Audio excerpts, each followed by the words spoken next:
Se a gente leva isso em consideração de que os sujeitos são feitos, formulados dentro de narrativas, a gente vai se dar conta que é um tanto difícil estabelecer, afinal de contas, quem é esse outro com o qual eu me relaciono.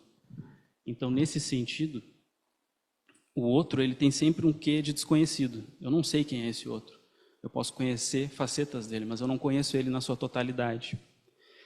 Isso nos levaria a pensar, então, que um processo de acolhimento enquanto laço social precisaria considerar isso e estar aberto ao outro, né? O quanto mais aberto puder estar ao outro, mais isso significaria acolhimento. Por outro lado, a gente não consegue pensar a ideia de acolhimento sem um nível de legalidade. Por exemplo, eu fui convidado para vir falar aqui. Apesar de que a gente não assinou nenhum contrato, né, tem aquilo que é esperado que eu posso falar aqui, tem aquilo que não é desejável que eu faça. E isso está implícito, né, mas está operando. Esse seria o nível de legalidade.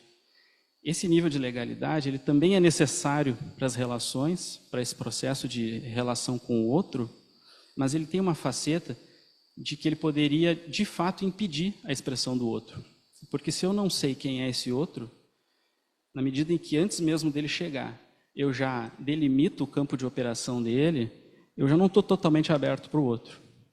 Então, essa leitura do Derrida, ele vai trazer que, se a gente pensar a hospitalidade, né, eu estou subvertendo um pouco, eu estou pegando conceitos e trazendo para cá, assim, né, Derrida, que me desculpe, assim, mas a gente vai, eu achei interessante porque ele vai nos colocar no meio dessa tensão. Então, isso não é uma situação propriamente resolvível. A gente vai precisar entender que eu preciso estar aberto ao novo, mas eu também preciso manter um nível de legalidade, de ordenação nessa relação.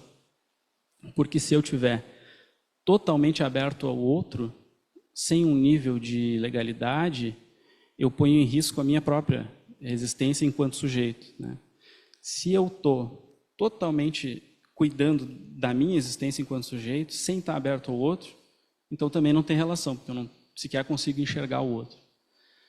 Então, basicamente, a proposta de solução é uma não solução, não tem solução. Mas estar no meio dessa tensão, entendendo que é a partir daí que a gente vai conseguir se relacionar.